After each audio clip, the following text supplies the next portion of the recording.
Hi everyone, this is Radina. Welcome to Radina Advance. இன்னைக்கு செஷனில் நம்ம டார்கெட் எஸ்பிஐ கிளர்க்கோட டே 12 application sums பார்ப்போம். Averages டாப்பிக்லேருந்து இன்றைக்கி பார்க்கலாம். கைஸ் பிஃபோர் தட் ஒரு முக்கியமான விஷயம், permutation and combination A to Z சீரீஸில் பெர்முடேஷன் நம்ம கம்ப்ளீட் பண்ணிட்டோம். காம்பினேஷன் டாபிக் இருக்குல்ல, ஸோ இந்த டாப்பிக்கில் நாளையிலேருந்து உங்களுக்கு வீடியோ கோர்ஸில் ஆட் ஆயிரும். காம்பினேஷன் கீழே இன்னும் ஒரு 4 பார்ட்ஸ் வரும், 4 டைப்ஸாக இருக்குது. ஸோ நாளையிலேருந்து டெய்லி ஒரு வீடியோ கோர்ஸில் ஆட் ஆகிரும். Very sorry for the delay. நிறைய பேர் கமெண்ட் செக்ஷனில் கேட்டு ரொம்ப டென்ஷன்லாம் ஆகிட்டீங்க. Very sorry. நாளையிலேருந்து டெஃபினட்டாக வீடியோ கோர்ஸில் வீடியோஸ் ஆட் ஆக ஆரம்பிச்சிடும். பெர்முடேஷன் அண்ட் காம்பினேஷனில் பெர்முடேஷன் முடிஞ்சிருச்சு. காம்பினேஷன்லேருந்து ஒரு வீடியோ நாளைக்குலேருந்து அப்லோட் ஆயிரும். ஒன்ஸ் காம்பினேஷன் முடிச்சதுக்கப்புறம் ப்ராபபிலிட்டி டாபிக் நம்ம ஸ்டார்ட் பண்ணிடுவோம். Probability topic completely based on combination. பெர்முடேஷனுக்கு அதுக்கும் சம்மந்தம் இருக்காது. ப்ராபபிலிட்டி ஃபுல் அண்ட் ஃபுல் நம்ம அந்த numerator n of A select பண்ணுவோம்ல, அதுக்கப்புறம் denominator P of A select பண்ணுவோம்ல, ஸோ இது கம்ப்ளீட்லி பேஸ்ட் ஆன் காம்பினேஷன்ஸில் தான் இருக்கும். அதனால ஃபஸ்ட்டு நம்ம இந்த காம்பினேஷன் நாளைக்கு ஆட் பண்ணிவிட்டு அப்புறம் ப்ராபபிலிட்டி நம்ம ஆட் பண்ண ஆரம்பிச்சிடுவோம். வெரி சாரி, நாளையிலேருந்து வீடியோ ஆட ஆரம்பிச்சிடும். ஓகே, பிஃபோர் தட் அப்ளிகேஷன் சம்ஸில் நீங்கள் ஸ்ட்ராங் ஆகணும் அப்படின்னா நம்மளுடைய quants A to Z series video கோர்ஸும் யூஸ் பண்ணிக்கோங்க. This is not only for banking மட்டும் கிடையாது, எல்லா காம்படேட்டிவ் எக்ஸாம்ஸ்க்கும் ப்ரிப்பேர் பண்ணுறவங்க இந்த கோர்ஸை யூஸ் பண்ணிக்கலாம். மறக்காமல் யூஸ் பண்ணிக்கோங்க. இதுக்கு நீங்கள் ரதினா குவான்ஸ் ஆப் டவுன்லோட் பண்ணணும். அண்ட் 60 டேஸ்க்கான ப்ரிப்ரேஷன் ஸ்ட்ராட்டஜி அங்கேயே இருக்கும், அதையும் யூஸ் பண்ணிக்கோங்க. அண்ட் கம்ப்ளீட் மார்க் டெஸ்ட் கூட அவைலபிளாக இருக்குது, யூஸ் பண்ணிக்கோங்க. டெலிகிராம் அண்ட் இன்ஸ்டாகிராமில் ஃபாலோ பண்ணிக்கோங்க. ஸோ இன்றைக்கி டைரெக்டாக ஆவரேஜஸ் கொஷின்குள்ளே போகிறதுக்கு முன்னாடி இது பர்சன்டேஜ் டாப்பிக்கில் கொடுத்த ஒர்க் அவுட் சம், அதுக்கப்புறம் ரேஷியோ அண்ட் ப்ரொபோர்ஷன் கொடுத்த ஒர்க் அவுட் சம் ரெண்டுக்கும் சால்வ் பண்ணிவிட்டு இன்றைக்கான செஷனுக்குள்ளே போயிடலாம். எஸ், பர்சன்டேஜ் டாப்பிக்கில் கொடுத்த ஒர்க் அவுட் சம் பார்ப்போம். ஸோ ஒர்க் அவுட் சம் நீங்கள் நிறைய பேர் கரெக்டாக ஆன்சர் பண்ணியிருந்தீங்க. A number A is 150% of another number S. ஏன்னு ஒரு நம்பர் இருக்கு, எஸ்னு ஒரு நம்பர் இருக்கு. 150% ஆஃப்க்கு அப்புறம் யார் வந்திருக்கா? எஸ். அப்போ எஸ் 100ன்னு வச்சுக்கோங்க. இதுலேருந்து 150% மோர் அப்படின்னு கொடுத்துருந்தாங்கன்னா 100 கூட 150 ஆட் பண்ணி 250 போடணும். பட் 150% ஆஃப் another நம்பர் கொடுத்தனால இதை போல 150%ன்னு சொல்கிறாங்க. அப்போ 150 போட்டாலே என்ன? Okay, which is 40% of 30. Okay, இப்போ டைரெக்டாக நம்ம 100 150 வச்சுருக்கோம்ல. ஸோ இப்போ என்ன சொல்கிறாங்கன்னா எஸ் which is 40% of 30, எஸ்ஸோட வேல்யூவை கொடுத்துட்டாங்க. S is equal to what? 40% of 30. 40% of 30க்கான ஆன்சர் என்ன? ஒரு பர்சன்டேஜ் 2 0 கேன்சல் ஆயிரும், 12ன்னு கிடைக்கும். கரெக்டாக எஸ்ஸோட வேல்யூ 12. இப்போ இங்கே எஸ் 12னா 150 அவ்வளோன்னு நம்ம கண்டுபிடிக்கலாம்.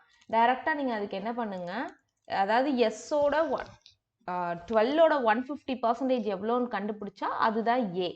இப்போது எஸ்ஸுக்கும் ஏக்கும் இருக்க டிஃப்ரென்ஸ் என்னன்னு கேட்குறாங்க. சரியா?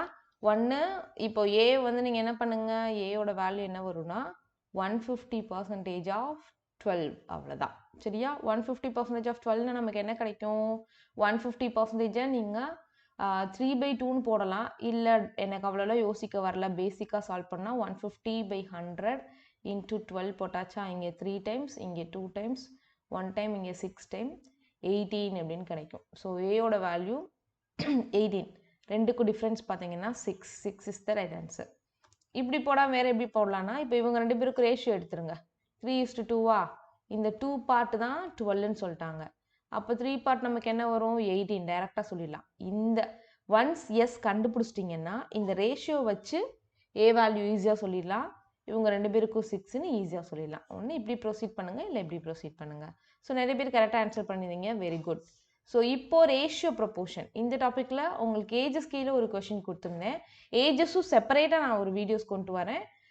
இது வந்து அது கீழே ரேஷியோ ப்ரொபோர்ஷன் கீழே வர்ற டாபிக்னால இது ஒர்க் அவுட் சம்மாக கொடுத்துருந்தேன். பார்ப்போமா? The ratio of percentages of daughter and her daughter and mother அவங்களோட பெர்சன்டேஜ் ரேஷியோ 1:3. ஓகே, ரொம்ப சிம்பிள் தான். 10 years ago the age of mother was 4 times the age of daughter. நல்லா கவனிச்சுக்கோங்க, இந்த இடத்துல நீங்கள் ரேஷியோ மெத்தட் சால்வ் பண்ண முடியாது. 10 years எகோன்னு சொல்லிட்டாங்க.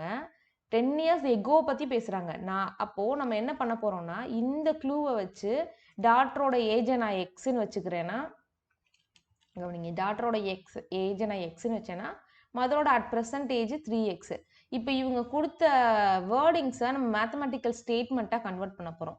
10 இயர்ஸ் எகோ ரெண்டு பேரோட ஏஜும் பார்ப்போமா? 10 இயர்ஸ் எகோனா இது வந்து அட் ப்ரெசன்ட். 10 இயர்ஸ் எகோ என்ன இருக்கும்? இது x மைனஸ் 10ன்னு வரும் டாட்டரோட ஏஜ். மதரோட ஏஜ் 3x மைனஸ் 10ன்னு வரும். இப்போ இவங்க கொடுத்தது படி இதை ரிலேட் பண்ண போகிறோம். 10 இயர்ஸ் எகோ எப்படி இருக்குன்னா the age of mother, இந்த மதரோட ஏஜ் என்ன? 10 இயர்ஸ் எகோ 3x மைனஸ் 10ன்னு இருக்கும். இது எதுக்கு ஈக்குவலாக இருக்குன்னா 4 more than 4 இயர்ஸ் அதிகமாக இருக்குது. ஸோ 4 ப்ளஸ் போட்டுக்கோங்க. தென் 4 times of the age of the daughter. 4 times of age of the daughter. Okay, 4 times of age of daughter என்ன? 4 of x minus 10. அவ்வளோதான். இந்த ஸ்டேட்மெண்ட் மட்டும் புரியுதான்னு பாருங்கள். இது புரிஞ்சிச்சுன்னா ரொம்ப ஈஸி. அதாவது 10 years ago at present age x 3x வச்சாச்சு. So 10 years ago அவங்களோட ஏஜ் இந்த மாதிரி இருக்கும்.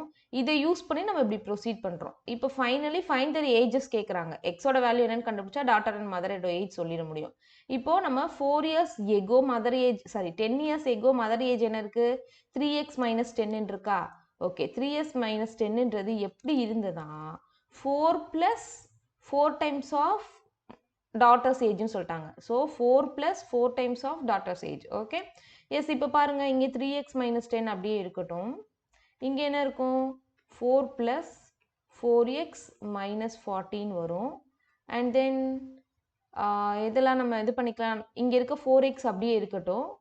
இங்கே இருக்க 3x இந்த பக்கம் வந்துச்சுன்னா மைனஸ் 3xன்னு வரும்.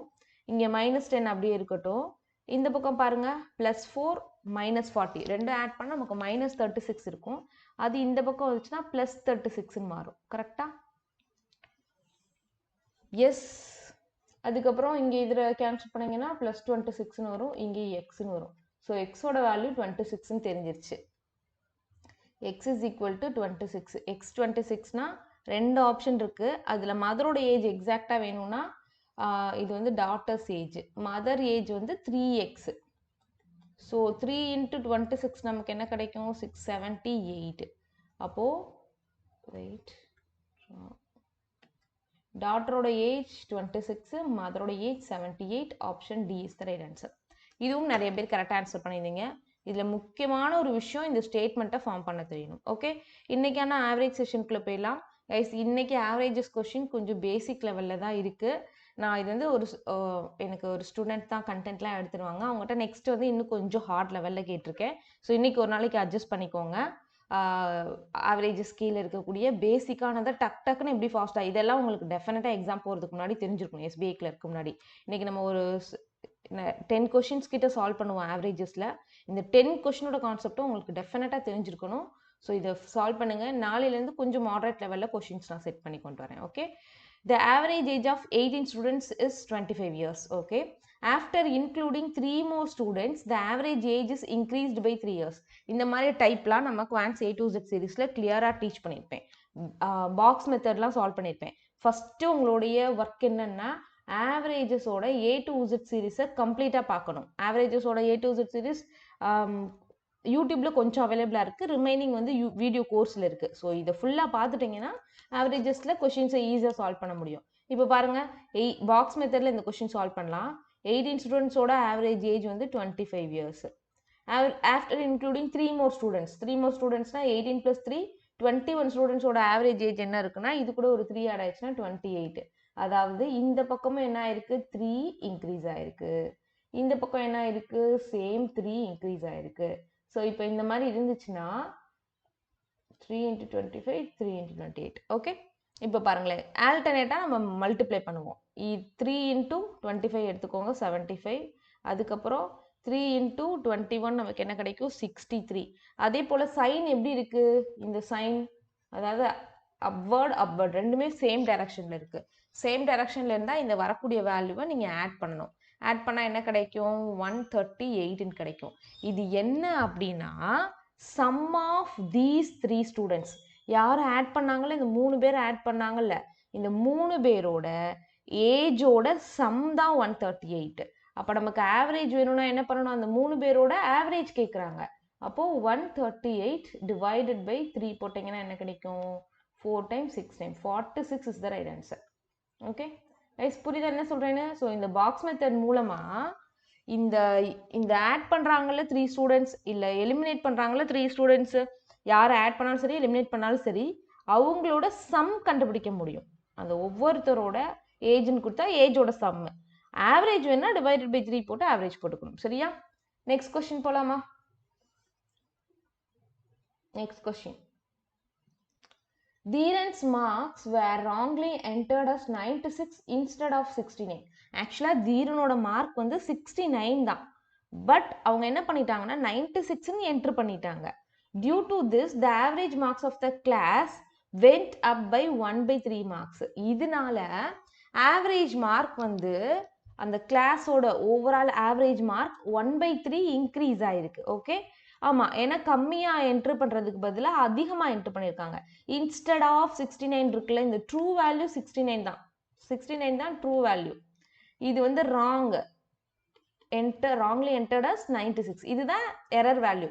ஒரிஜினல் வந்து 69, அதை விட இங்கே அதிகமாக என்ட்ரு பண்ணனால டோட்டல் அந்த கிளாஸோட ஆவரேஜ் மார்க் வந்து 1/3 இன்க்ரீஸ் ஆயிடுச்சு, இன்க்ரீஸ் தான் ஆகும், went up by. Okay, what is the number of students in the class? So நம்ம இதே மாதிரி wrongly entered as, error average இதெல்லாம் நம்ம பார்த்துருக்கோம். பட் அதில் வந்து நம்மகிட்ட என்ன கேட்பாங்கன்னா ஓல்டு ஆவரேஜ் கொடுத்துருவாங்க. ஓல்டு ஆவரேஜ் சம்திங் எவ்வளோ கொடுத்துட்டு இப்போ இந்த டேட்டாலாம் கொடுத்துட்டு இப்போ கரண்ட்டாக என்ன ஆவரேஜ், இப்படி தப்பாக என்டர் பண்ணிட்டாங்க, இப்போ ஆவரேஜ் எப்படி இருக்குன்றது கேட்பாங்க. பட் இங்கே வந்து எவ்வளோ அதிகமாக இருக்குன்னு கொடுத்துட்டு நம்பர் ஆஃப் ஸ்டூடெண்ட்ஸ் எவ்வளோன்னு கேட்குறாங்க. ஓகே, அப்போ இதை எப்படி ப்ரொசீட் பண்ண போகிறோன்னா, இது ரொம்ப ஆக்சுவலாக அதை விட ரொம்ப ஈஸியான கான்செப்ட் தான். ஆவரேஜ்ன்றதை விட நார்மலாகவே நம்ம தெரிஞ்சாலே நார்மல் கேல்குலேஷன் வச்சு இது நம்ம போட முடியும். ஆக்சுவலாக பார்த்தீங்கன்னா 69 போட வேண்டியது 96ன்னு போட்டிருக்காங்க. எவ்வளோ டிஃப்ரென்ஸ் இருக்குன்னு பாருங்கள், இந்த கேல்குலேஷனில் எவ்வளோ எரர் இருக்குன்னு பாருங்கள். 96லேருந்து 69 மைனஸ் பண்ணுங்கள். மைனஸ் பண்ணால் நமக்கு என்ன கிடைக்கும் சார்? 26 27 கிடைக்குமா? ஓகே, ஸோ அப்போது 27 மார்க் 27 மார்க்கு அதிகமாக போட்டிருக்காங்க. இந்த 27 மார்க் வந்து அங்கே இருக்க நம்பர் ஆஃப் ஸ்டூடெண்ட்ஸ்க்கு அப்படியே ஸ்ப்ளிட்டாக இருக்குது. அப்படி ஸ்ப்ளிட் ஆகி தான் 1/3 கிடச்சிருக்கு. அப்போது உங்களுக்கு number of students, actual number of students வேணும்னா இந்த 27 எத்தனை பேருக்கு ஸ்ப்ளிட் ஆயிருக்குன்னு கண்டுபிடிக்கிறதுக்கு இதை 1/3 டிவைட் பண்ணும், வேற ஒன்றும் இல்லை. ஓகே, இப்போ நல்லா கவனிச்சுக்கோங்களேன். இப்போது இந்த 27 அந்த நம்பர் ஆஃப் ஸ்டூடெண்ட்ஸை வச்சு டிவைட் பண்ணால் நமக்கு 1/3 கிடைக்கும். புரியுதா நான் என்ன சொல்கிறேன்னு? இந்த 27 எத்தனை ஸ்டூடெண்ட் இருக்காங்களோ, இப்போ ஃபார் எக்ஸாம்பிள் 27 மார்க்கு அதிகமாக போட்டாங்க, கிளாஸில் வெறும் 3 பேர் தான் இருக்காங்கன்னு வச்சுக்கோங்களேன். 3ஆல் டிவைட் பண்ணுறீங்கன்னா ஒரு ஸ்டூடெண்ட்ஸ்க்கும் 9 மார்க், ஆவரேஜ் மார்க் வந்து 9 இன்க்ரீஸ் ஆயிருக்கணும். சரியா? ஆனால் இப்போ நமக்கு வந்து என்னென்னா 1/3 இன்க்ரீஸ் ஆயிருக்குன்றப்போ நீங்கள் இந்த டோட்டல் மார்க்கை, சாரி அந்த டிஃப்ரென்ஸ் ஆஃப் மார்க்கை 1/3ஆல் டிவைட் பண்ணிங்கன்னா உங்களுக்கு ஒரு வேல்யூ கிடைக்கும்ல, அதுதான் நம்பர் ஆஃப் ஸ்டூடெண்ட்ஸ். இது எப்படி பண்ணுறேன்னு புரியுதுல? 27 1/3னா இது 3/1ன்னு மாறும், which is equal to, so 81 வருதா? 81 is the right answer. Guys, புரியுதா நான் என்ன சொல்கிறேன்னு? இந்த பாயிண்ட் தான், அதாவது நம்பர் ஆஃப் இந்த டிஃப்ரென்ஸ் ஆஃப் மார்க்கை ஒவ்வொரு ஸ்டூடெண்ட்ஸ்க்கும் பிரித்து கொடுத்துருக்காங்க, அதுதான் 1/3. அப்போது 27 divided by number of students போட்டிங்கன்னா உங்களுக்கு 1/3 வரும். அப்போ இந்த நம்பர் ஆஃப் ஸ்டூடெண்ட்ஸோட வேல்யூ வேணும்னா 27 டிவைடட் பை 1/3 போடணும். புரியுதா? இந்த கான்செப்டுக்கு தெரிஞ்சுக்கோங்க. டிஃப்ரென்ஸ் நம்பர் ஆஃப் ஸ்டூடெண்ட்ஸ்க்கான கேல்குலேஷன் ஃபார்முலா என்னன்னா, number of students difference divided by அந்த இன்க்ரிமெண்ட் இவ்வளோ மார்க் குறைஞ்சிருக்கு அப்படின்னு சொல்லுவாங்க, டிக்ரிமெண்ட். அதை போட்டிங்கன்னா உங்களுக்கு நம்பர் ஆஃப் ஸ்டூடெண்ட்ஸ் கிடைச்சிடுவாங்க. Okay, 81 is the right answer. Next question போகலாம். Kohli has certain average of runs for his 8 innings. Okay, 8 innings வரைக்கும் அவருக்கு ஒரு ஆவரேஜ் இருந்திருக்கும். சரியா? இந்த 9th inning he scores 100 runs. 9th இன்னிங்கில் அவருக்கு ஒரு 100 ரன்ஸ் அவர் ஸ்கோர் பண்ணியிருக்கார், 9th இன்னிங்கில் மட்டும். Okay, thereby increasing is average by 9 runs. So overall average வந்து முன்னாடி எவ்வளோ ஆவரேஜ் மெயின்டைன் பண்ணுறாரு, எக்ஸ் ஆவரேஜ் இருக்குன்னா இப்போ என்ன ஆயிருக்கும், x + 9ன்னு அவர் ஆவரேஜ் இன்க்ரீஸ் ஆகிருக்கும். டியூ டு வாட் இவர் எயித் இன்னிங்ஸ் வரைக்கும் அப் டு 8 இன்னிங்ஸில் அவரோட ஆவரேஜ் எக்ஸ்ன்னு இருந்திருக்கும். 9th இன்னிங்கில் அவரோட ஆவரேஜ் வந்து எக்ஸ் ப்ளஸ் 9ன்னு மாறிடுச்சு. Okay, his new average of runs. அப்போ புதுசு இந்த எக்ஸ் ப்ளஸ் 9ஓட வேல்யூ என்னன்னு கேட்குறாங்க. ஒன்று இதை நீங்கள் இந்த பாக்ஸ் மெத்தட்லையும் ப்ரொசீட் பண்ணலாம். பட் பாக்ஸ் மெத்தடுன்றப்போ எக்ஸ் வச்சுட்டுனா உங்களுக்கு கன்ஃபியூஸ் ஆகுதுன்னா பேசிக்லேருந்து பாருங்கள். இனிஷியல் அவரோட அப் டு 8 வரைக்கும் அவரோட ஆவரேஜ் என்ன இருக்குன்னு பார்ப்போமா. Old average. Okay, old average up to 8 innings வரைக்கும் என்ன இருந்திருக்கும், நம்ம எக்ஸ்ன்னு வச்சுக்கலாம். சரி, அதானே வச்சுருக்கேன்.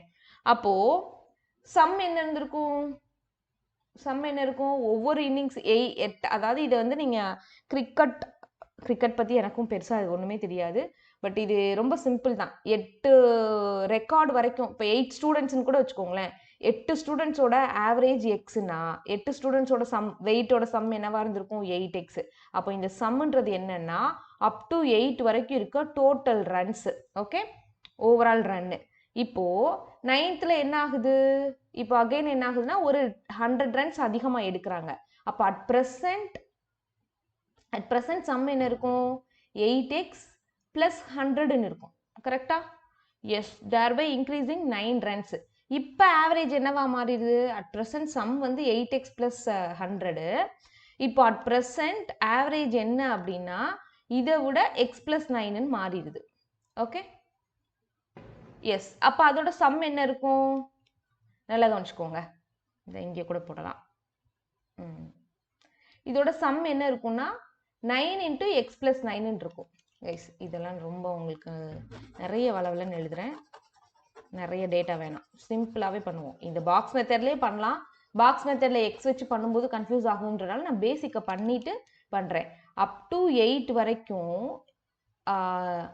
ஆவரேஜ் வந்து எக்ஸ். அப்போ சம் என்ன இருக்கும், 8x ரெண்டையும் மல்டிப்ளை பண்ணுமா. அடுத்து 9th ஆவரேஜ் என்ன ஆயிடுச்சு, 9 ரன்ஸ், அதாவது 9th இன்னிங்ஸ். அப்போது ஆவரேஜ் வந்து எக்ஸ் + 9ன்னு ஆயிடுச்சு. ஓகே, அப்போ சம் என்ன இருக்கும், இப்போ இது ரெண்டை மல்டிப்ளை பண்ணிங்களா, 8 × x 8x போட்டிங்களா, அப்போ 9 × x + 9 போடணும். 9 × x + 9 இது சம்மு. Okay, 9th innings. அப்போ இது ரெண்டுக்கும் டிஃப்ரென்ஸ் என்ன, இந்த 8க்கு அப்புறம் ஒரு 100 இன்க்ரீஸ் ஆகிருக்கும். கரெக்டாக புரியுதா, 100 இன்க்ரீஸ் ஆகி தான் இது 9 × x + 9 ஆகும். அப்போது நல்லா கவனிச்சுக்கோங்க, 9th இன்னிங்ஸ் அப்போ இருக்கிற சம்முக்கும் 8th இன்னிங்ஸ் அப்போ இருக்கிற சம்முக்கும் டிஃப்ரென்ஸ் எடுத்தீங்கன்னா 100 வரும்.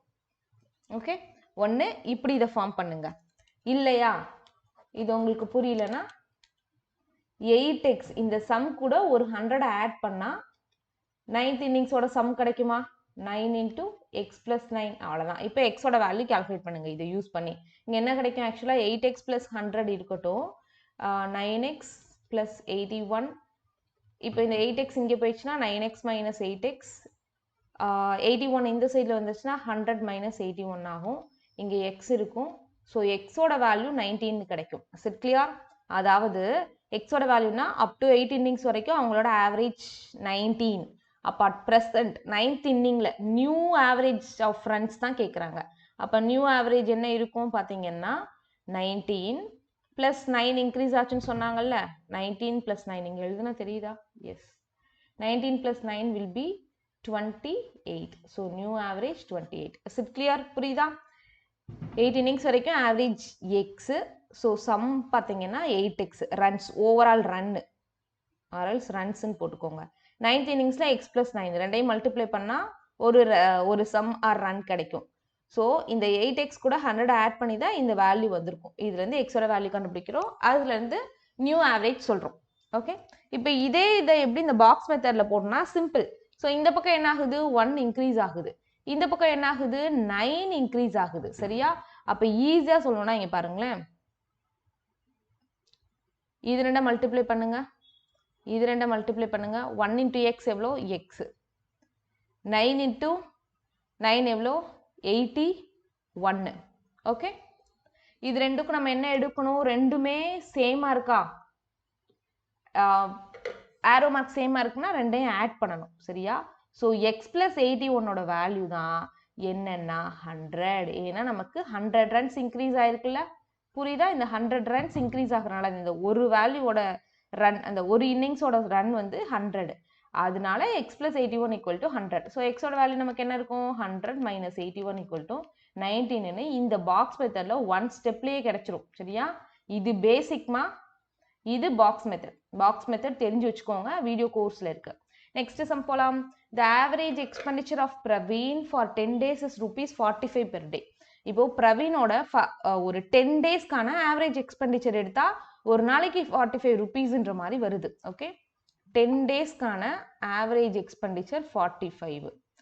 His average expenditure for the first 3 days. First 3 டேஸ்க்கு பார்த்தீங்கன்னா ஆவரேஜ் வந்து 52ன்னு வருது. Then what will be his expenditure for the remaining 7 days? Very simple. First இது ரெண்டா மல்டிப்ளை பண்ணா என்ன 450. அப்போ ஓவரால் 10 டேஸ்க்கு அவரோட செலவு எவ்வளோ வரும்னா 450 ரூபாய் வந்திருக்கும். இப்போ 3 டேஸ்க்கான செலவு எவ்வளோன்னு பாருங்க. 3 டேஸ் 150 156 வருதா? ஓகே, இது ரெண்டா மல்டிப்ளை பண்ணணும். 10 டேஸ்க்கு ஆவரேஜ் எடுத்தா 45, ரெண்டா மல்டிப்ளை பண்ணா சம் கிடைக்கும் எவ்வளோ ருபீஸ் ஓவராலான. 3 டேஸ்க்கு 52 வருது. ஸோ ஃபர்ஸ்ட் 3 டேஸ்க்கு அவர் எவ்வளோ செலவு பண்ணியிருப்பாங்கன்னா 156. ரெண்டையும் மைனஸ் பண்ணால் உங்களுக்கு ஒரு வேல்யூ கிடைக்கும்ல. என்ன வேல்யூ கிடைக்கும்? 450லேருந்து 156 மைனஸ் பண்ணுங்க. 150 மைனஸ் பண்ணிட்டா 300, 294 வரும்ல. இந்த 294 என்ன?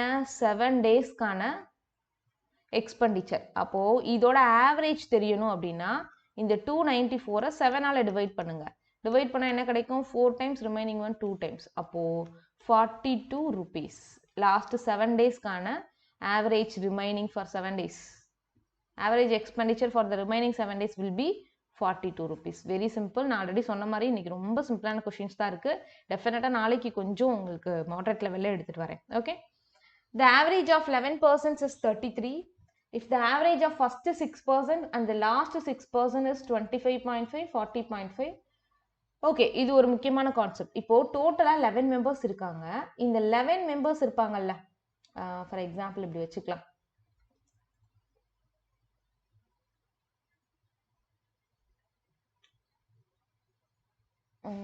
எஸ் 6 7 8 9 10. இப்போ பார்த்தீங்கன்னா ஓவராலாக இந்த 11 மெம்பர்ஸோட ஆவரேஜ் வந்து 33.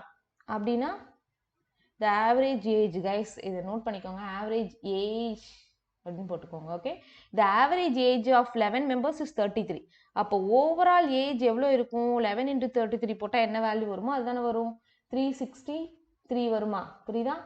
ஓவரால் 11 மெம்பர்ஸோட ஆவரேஜ் ஏஜ் 33. அப்போ அந்த 11 மெம்பர்ஸோட சம் வந்து 363ன்னு வந்துடும். இப்போ என்ன சொல்கிறாங்கன்னா ஃபர்ஸ்ட் 6% சொல்கிறாங்க.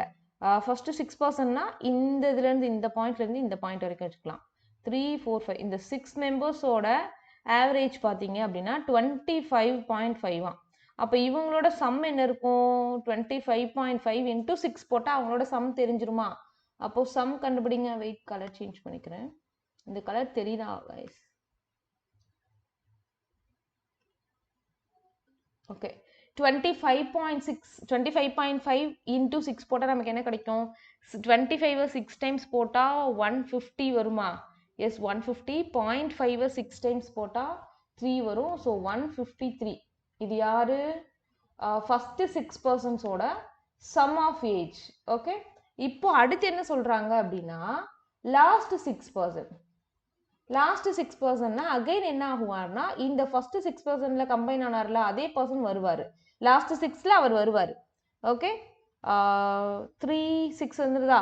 இவரோட ஆவரேஜ், இந்த லாஸ்ட் 6%ஓட ஆவரேஜ் வந்து 40.5 சொல்றாங்க. இதை 6ஆல மல்டிப்ளை பண்ணா நமக்கு என்ன கிடைக்கும்? 240 243 வருமா? எஸ், 243. இப்போ நல்லா பாருங்க, அந்த 6th மெம்பரோட ஏஜ் கேட்குறாங்க. இந்த இதில் எக்ஸாக்டாக நம்மளால இந்த 6th மெம்பர் ஏஜ் தான் சொல்ல முடியும். வேற எந்த மெம்பரோட ஏஜ் கேட்டாலும் நம்மளால சொல்ல முடியாது. ஏன்னா இவர் தான் வந்து நடுவில் வந்து காமனாக இருக்காரு. அப்போதான் இவரோட, அதனால தான் இவரோட ஏஜ் நம்ம சொல்ல முடியும். இப்போ நல்லா கவனிச்சிங்கன்னா இந்த ரெண்டையும் ஆட் பண்ணால் ஒரு வேல்யூ கிடைக்கும்ல. அது என்ன வேல்யூவாக இருக்கும்? இந்த 363 விட அதிகமான ஒரு வேல்யூவாக இருக்கும். எவ்வளோ அதிகமான வேல்யூவாக இருக்கும் அப்படின்னா இந்த 6th பர்சனோட ஏஜ் இருக்குல்ல அவ்வளோ வேல்யூ அதிகமாக இருக்கும். ஏன்னா இப்போ ஃபார் எக்ஸாம்பிள் இங்கே 6% வரைக்கும் கேல்குலேட் பண்ணி ஒரு வேல்யூ வச்சுருக்கோம். இங்கே 5% வரைக்கும் ஒரு கேல்குலேட் பண்ணி ஒரு வேல்யூ வச்சுருந்தோன்னா இது ரெண்டும் ஆட் பண்ணால் நமக்கு டெஃபினட்டாக இந்த 363 கிடைக்கும். இந்த 5 லாஸ்ட் 5 ஃபர்ஸ்ட் 6ன்னு வச்சா. பட் இங்கே ஃபர்ஸ்ட் 6 லாஸ்ட் 6ன்னு வச்சனால இந்த 6th பர்சனோட ஏஜ் இந்த ரெண்டுக்குள்ளேயுமே ஆட் ஆயிருக்கும். இங்கே ஒரு தடவை 6th பர்சனோட ஏஜ் வந்திருக்கும், இங்கே ஒரு தடவை 6th பர்சனோட ஏஜ் வந்திருக்கும். அப்போ இந்த 363 விட ஒரு வேல்யூ அதிகமா வருதுல, அது வேற ஒன்றும் இல்லை, இந்த 6th பர்சனோட 2வது தடவை ஆட் ஆச்சுல அந்த ஏஜ். அப்போ இந்த 6th பர்சன் ஏஜ் வேணும்னா ஃபர்ஸ்ட் இந்த சம் பாருங்களேன். இந்த சம் பாருங்க, 153 பிளஸ் 243 என்ன கிடைக்கும்? 396 இருக்கு. ஓகே, இந்த சம் 363. அப்போ இது ரெண்டுக்கும் டிஃபரன்ஸ் பாருங்க, அதுதான் 6th பர்சனோட age. 6th person age என்ன அப்படின்னா 396ல இருந்து 363 மைனஸ் பண்ணும். மைனஸ் பண்ணா நமக்கு என்ன கிடைக்குது? 3333 will be the right answer. Is it clear? புரிஞ்சதா நான் என்ன சொல்றேன்னு? ஸோ இவங்க ரெண்டு பேரையும் நீங்கள் ஆட் பண்ணும்போது இந்த 6th பர்சனோட ஏஜ் 2 தடவை இருக்கிறனால அந்த ஏஜ் இது கூட ஒரு தடவை ஆட் ஆகிருக்கும். இதை விட அதிகமாக ஒரு தடவை இருக்கும், அதுதான் 33. Okay, next question. The average age of a series of 6 numbers. Average of series of 6 numbers in which each term is greater than its previous term by 3. இதுக்கு என்ன அர்த்தம் புரியுதா? ஒரு 6 நம்பர்ஸ் இருக்கு. இந்த 6 நம்பர்ஸுக்குமான இப்போ ஃபர்ஸ்ட் நம்பர் இருக்குன்னா இது இதை விட செகண்ட் நம்பர் வந்து ஃபர்ஸ்ட் நம்பரை விட 3 அதிகமா, அடுத்த நம்பர் இதை விட ஒரு 3 அதிகம், இது இதை விட 3 அதிகம், இந்த மாதிரி போகும். அதாவது இந்த சீரீஸ்ல எந்த 2 நம்பர் எடுத்தாலும், அதாவது அடுத்தடுத்த நம்பரோட டிஃபரன்ஸ் பார்த்தீங்கன்னா 3 சொல்றாங்க. Is it clear? புரியுதா? 3 டிஃபரன்ஸ் இருக்க கான்சிக்யூட்டிவ் நம்பர்ஸ் தான் சொல்றாங்க. ஓகே, இப்போ ஃபார் எக்ஸாம்பிள் இந்த இடத்துல ஒரு 5 இருக்குன்னா இதுக்கு அடுத்து 8 + 3 நமக்கு என்ன வரும்? அந்த மாதிரி வரும். சரியா? டிஃப்ரென்ஸ் வந்து 3 இன்க்ரீஸ் ஆகும். 2 நம்பருக்கும் +3 +3 +3 +3 இப்படி இன்க்ரீஸ் ஆகிட்டே போகும். இதோட average 32.5. Okay, what is the value of the smallest term? இந்த ஸ்மாலஸ்ட் டேர்ம் இதுதான் ஃபர்ஸ்ட் நம்பர்னு வச்சுக்கலாம். இந்த வேல்யூ என்ன வரும்னு கேட்குறாங்க. ரைஸ், ஃபர்ஸ்ட் ஆஃப் ஆல் நல்லா கவனிச்சுக்கோங்க. நான் ஆல்ரெடி சொல்லியிருக்கேன், இது வந்து கான்சிக்யூட்டிவ் சீரிஸ். நீங்கள் ஆவரேஜோட A to Z சீரிஸ் பார்த்தீங்கன்னா புரியும். இதில் இந்த மாதிரி சீரிஸ்க்கு ஆவரேஜ் வேணும்னா சென்டர் நம்பர் தான் ஆவரேஜாக இருக்கும் அப்படின்னு சொல்லியிருந்தேன். இப்போ சென்டரில் பார்த்தீங்கன்னா 2 நம்பர்ஸ் வரும். இந்த சைடு 2 நம்பர் விட்டுலாம், இந்த சைடு 2 நம்பர்லாம். அப்போ 2 நம்பர்ஸ்னா அப்போ இது ரெண்டுக்கும் ஆவரேஜ் என்ன இருக்கும்? அதுதான் இதோட ஆவரேஜாக இருக்கும். அதாவது இந்த நம்பர் இந்த 2 நம்பரோட ஆவரேஜ் தான் 32.5. சரியா? இந்த 2 நம்பருக்கும் இன்பிட்வீன்ல ஒரு நம்பர் இருக்கும். அப்போ இந்த நம்பர் என்ன வரும், இந்த நம்பர் என்ன வரும்னு இந்த வேல்யூ வச்சு சொல்லிட முடியும். அது எப்படின்னா, இந்த +3 இருக்குல்ல, இங்க பாதி ஸ்பிளிட் ஆகும் இந்த நம்பர்ல இருந்து. சரியா? 3ய 2ஆல டிவைட் பண்ணா நமக்கு என்ன கிடைக்கும்? கைஸ், நான் சொல்றது புரியுதான்னு பாருங்க. இவங்க 2 பேருக்கும் டிஃபரன்ஸ் வந்து 3. ஓகே, 3 தான் டிஃபரன்ஸ். இந்த 3 வந்து இங்கே 0.5 இங்கே 1.5 பிரியும். இந்த 3ய இங்கே 1.5 இங்கே 1.5ன்னு பிரியும். ஃபார் எக்ஸாம்பிள் இந்த 32.5லேருந்து 1.5 மைனஸ் பண்ணி இங்கே எழுதுங்க. இந்த 32.5லேருந்து 1.5 ப்ளஸ் பண்ணி இங்கே எழுதுங்களேன். 32.5லேருந்து 1.5 மைனஸ் பண்ணால் நமக்கு என்ன கிடைக்கும்? 0.5 31 கிடைக்குமா? ப்ளஸ் பண்ணால் நமக்கு என்ன கிடைக்கும்? 34 கிடைக்குமா? அவ்வளோதான். இந்த 2 நம்பர் நீங்கள் ஃபிக்ஸ் பண்ணிட்டீங்கன்னா அடுத்து ஸ்மாலஸ்ட் நம்பர் கண்டுபிடிச்சிடலாம். இந்த 2 நம்பர் எப்படி ஃபிக்ஸ் பண்ணுறோன்றது புரியுதுல்ல? அவங்க கொடுத்துருக்காங்க ஆவரேஜ் 32.5ன்னு. அப்போ இந்த நம்பர் வேணும், இந்த நம்பர் வேணும்னா இந்த 2 நம்பரோட ஆவரேஜ் தான் இது நம்பராக இருக்கும். அப்போது இந்த டிஃப்ரென்ஸ் இருக்குல்ல 3, இந்த 3யை 2ஆக ஸ்ப்ளிட் பண்ணணும், 2ஆல் டிவைட் பண்ணி. ஒரு சைடு மைனஸ் பண்ணும், ஒரு சைடு ஆட் பண்ணிங்கன்னா உங்களுக்கு கரெக்டாக வந்துடும். இப்போ பாருங்கள், இந்த இடத்துல 28 வரும், இந்த இடத்துல 25 வரும், இங்கே உங்களுக்கு 37 வரும், இங்கே 40 வரும். So smallest number will be 25. Okay, இப்போ இது ரெண்டுக்கும் ஆவரேஜ், இந்த சீரிஸோட ஆவரேஜ் எடுத்து பாருங்கள், 32.5 வரும். Is clear? ஸோ இந்த மாதிரி கான்செப்டில் இருக்கக்கூடிய கொஷினை இப்படி சால்வ் பண்ணுங்க. The average weight of 8 members in a boat is increased by 5/2 kg. Okay, when one number of 60 kg replaced by new member. Okay, இப்போ என்ன சொல்கிறாங்கன்னா, இது ரீப்ளேஸ்மெண்ட் கான்செப்ட். ரீப்ளேஸ்மெண்ட் கான்செப்ட் தான் இருக்கிறதுல ஈஸி. நீங்கள் கான்செப்டை கரெக்டாக புரிஞ்சுக்கிட்டீங்கன்னா, இப்போது 60 kg வெயிட் உள்ள ஒரு பர்சனை என்ன பண்ணுறாங்கன்னா ரீப்ளேஸ் பண்ணுறாங்க. அதாவது அவரை வெளியே அனுப்பிட்டு வேற ஒருத்தரை உள்ளே இன்க்ளூட் பண்ணுறாங்க. அப்படி உள்ளே இன்க்ளூட் பண்ணுறனால 5/2 kg இன்க்ரீஸ் ஆகுதுன்னு சொல்கிறாங்க. அப்போ ஃபஸ்ட்டு ஸ்டெப் நீங்கள் இந்த மாதிரி கொஷினில் நோட் பண்ண வேண்டியது என்ன அப்படின்னா, ஒருத்தர் வெளியே போகிறார்ல, வெளியே போகிறனால இப்போ அந்த ஆவரேஜ் இன்க்ரீஸ் ஆகுதா டிக்ரீஸ் ஆகுதான்னு பார்க்கணும். இப்போ இந்த 60 கேஜி வெயிட் இருக்கிறவரை வெளியே அனுப்பிட்டு வேற ஒருத்தரை உள்ள சேர்க்கறனால வெயிட் இன்க்ரீஸ் ஆகுது அப்படின்னா இந்த வரக்கூடிய ஆன்சர் வந்து இந்த 60 கேஜியை விட அதிகமா இருக்கணும். அப்பதான் வெயிட் இன்க்ரீஸ் ஆகும். 60 கிலோல இருக்கிறவரை இன்னொருத்தர் அதே 60 கிலோ வெயிட் உள்ள ஒருத்தர் ரீப்ளேஸ் பண்ணா ஆவரேஜ் ஒண்ணுமே ஆகாது. சரியா? இந்த 60 கேஜி வெயிட் உள்ள ஒருத்தரை 60 கேஜியை விட கம்மியா இருக்க ஒருத்தர் 50 கேஜி இருக்கவர் ரீப்ளேஸ் பண்றாருன்னா ப்ரீவியஸ் ஆவரேஜை விட வெயிட் குறைஞ்சிரும், ஆவரேஜ் குறைஞ்சு போயிடும். பட் கூடுதுன்னா இந்த 60யை விட அதிகமாக தான் கூடும். அது எவ்வளோ அதிகமாக கூடும் அப்படின்னா அதுக்கான க்ளூ தான். எவ்வளோ மெம்பர்ஸ் இருக்காங்க? 8 மெம்பர்ஸ் இருக்காங்க. ஒவ்வொருத்தருக்கும் எவ்வளோ கூடுது? இந்த ஆவரேஜ்ன்றது ஒரு பர்சனுக்கும் கூடுற ஆன்சர். ஓகே, எவ்வளோ கூடுது? 5/2 கேஜி கூடுது. அப்போ 8 மெம்பர்ஸ்க்கு எவ்வளோ கூடும்? அதாவது ஒருத்தருக்கு 2.5 கிலோ கூடுது, 2.5 கேஜி கூடுது. அப்போ 8 × 5/2 போட்டால் 1 times 4 times. So 4 × 5 will be 20. Okay, yes. அப்படின்னா அந்த நியூ பர்சனோட வெயிட் என்ன வரும்னா 60 + 20 will be 80 கேஜி. சரி, கிளியர்? வர்ற ஒருத்தர், அதாவது இந்த 60 கேஜி ரீப்ளேஸ் பண்ற ஒருத்தர் 80 கேஜியில் வந்தாதான் ஒவ்வொருத்தருக்கும் 2.5 கிலோ கூடும். இங்கே 8 மெம்பர்ஸ் இருக்காங்க, ஒருத்தருக்கும் 2.5 கூடுது அப்படின்னா 20 கேஜி கூடும். அப்போ நியூ பர்சன்ஸ் ஓல்டு பர்சன்ஸோட 20 கேஜி அதிகமான ஒருத்தராக இருந்தால் தான் இது பாசிபிள். அப்போ 80 is the right answer. Option D is the right answer. Okay, next question போலாமா? The average marks of students Ankit, Parani, Chandru, Dinesh in max is 60. இந்த 4 பேரோட average mark 60 maxல.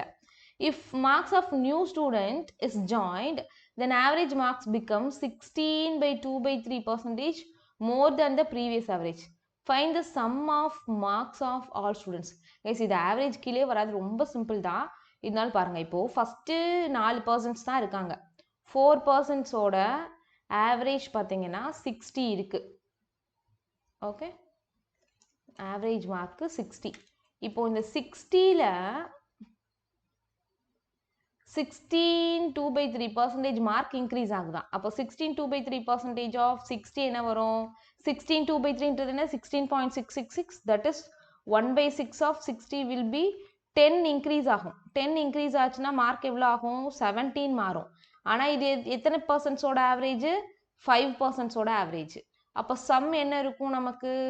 5 × 70 will be 350. இப்போ கேட்குறது find the sum of marks of all students. இப்போ எல்லாரோட மார்க்கும் சேர்த்தா 350. Is it clear? It's very simple. First இந்த 4 members Ankit, Bharani, Chandru, Dinesh 4 பேரோட ஆவரேஜ் 60. இப்போ இந்த 5%ஓட ஆவரேஜ் கண்டுபிடிக்கிறதுக்கான க்ளூ தான் இது. 16.2/3% ஆஃப் 60. அது 10 இன்க்ரீஸ் ஆச்சுன்னா 70. ஸோ 5%ஓட ஆவரேஜ் 70னா அவங்களோட some வின்னா 5 × 70 will be 350 is the right answer. Okay, next question. The average price of 5 pencil. Okay, price ma. Average price of 5 pencil is 27. Okay. If a pencil is removed from a set of 5 numbers, the average is increased by 1. Find the removed pencil. Price of removed pencil. Find the price of removed pencil. Okay, guys, இது box methodல ஈஸியாக போடலாம். 5 பென்சிலோட average price 27. இப்போ ஒரு பென்சிலை remove பண்ணிட்டாங்க. இப்போ 4 பென்சிலோட average price என்ன ஆகுது? 1 இன்க்ரீஸ் ஆகுது, 28ன்னு மாறுது. அப்போ என்ன பண்ணுங்க, இந்த சைடு 1 இன்க்ரிமெண்ட், இந்த பக்கம் 1 டிக்ரிமெண்ட். ஒரு சைடு இன்க்ரிமெண்ட் ஒரு சைடு டிக்ரிமெண்ட் வந்துச்சுன்னா நம்ம டிஃப்ரென்ஸ் பார்ப்போம். சரியா? எந்த சைடு மல்டிப்ளை பண்ண ஈஸியாக இருக்குன்னு பாருங்க. 1 × 5. ஓகே, இப்படி மல்டிப்ளை பண்ணிக்கலாம். 1 × 5 1 × 28. 1 × 28 நமக்கு என்ன வரும்? 28. 1 × 5 என்ன வரும்? 5. இப்போ ஒரு சைடு இன்க்ரிமெண்ட் ஒரு சைடு டிக்ரிமெண்ட் இருக்கா அப்படின்னா ரெண்டுக்கும் டிஃப்ரென்ஸ் எடுக்கணும். டிஃப்ரென்ஸ் எடுத்தால் நமக்கு என்ன வரும்? 23. அப்போ அந்த ரிமூவ் பண்ண பென்சிலோட ப்ரைஸ் என்னன்னா 23 rupees. Is it clear? Very easy question, box மெத்தடில் போட்டா. நெக்ஸ்ட் கொஸ்டின் கைஸ், இது உங்களுக்கான work out sum. In a car there are 12 women whose average weight is increased by 1.5 kg. When one woman of 70 kg is replaced by இப்போதானே நம்ம பார்த்தோம் replacement. 12 women இருக்காங்க, ஒவ்வொருத்தரோட வெயிட்டுமே இப்போ 1.5 kg ஆவரேஜ் இன்க்ரீஸ் ஆகுதான். 70 kg இருக்க ஒரு பர்சனை, ஒரு விமனை ரீப்ளேஸ் பண்ணுறனால. அப்படின்னா அந்த ரீப்ளேஸ் பண்ண அந்த நியூ கம்மரோட வெயிட் என்னன்னு கேட்குறாங்க. Very simple. இந்த கொஷினுக்கான ஆன்சரை மறக்காமல் கமெண்ட்டில் ஆன்சர் பண்ணுங்கள். நான் ஆல்ரெடி சொன்ன மாதிரி பெர்முடேஷன் காம்பினேஷனோட வீடியோஸ் இனி ரெகுலராக வந்துடும். அது முடிச்சுட்டு ப்ராபபிலிட்டி ஸ்டார்ட் பண்ணிடலாம். Very very sorry for the inconvenience. என்னோட மிஸ்டேக். நான் இந்த 1 வீக்குள்ளே உங்களுக்கு காம்பினேஷனை முடிச்சு கொடுத்துருவேன். சரியா? இந்த ஓகே, இந்த இயர் எண்டுக்குள்ளே காம்பினேஷன் முடிஞ்சிடும். ஜான்வரியிலேருந்து நம்ம ப்ராபபிலிட்டி நம்ம ஆட் பண்ணிடலாம். சரியா? ப்ராபபிலிட்டிக்கு கொஞ்சம் நிறைய கண்டென்ட் ப்ரிப்பேர் பண்ணுற மாதிரி இருக்கும், நிறைய டைப்ஸ். காம்பினேஷன் ஓரளவு கண்டென்ட் ப்ரிப்பேர் பண்ணி வச்சுருக்கேன். ஸோ அதை நான் இந்த வீக்கில் கொடுத்துருவேன். ப்ராபபிலிட்டிக்கு டெஃபினட்டாக நான் வந்து ஜான்வரிக்கு அப்புறத்துலேருந்து நான் வீடியோஸ் ஆட் பண்ண ஆரம்பிச்சிடுறேன்.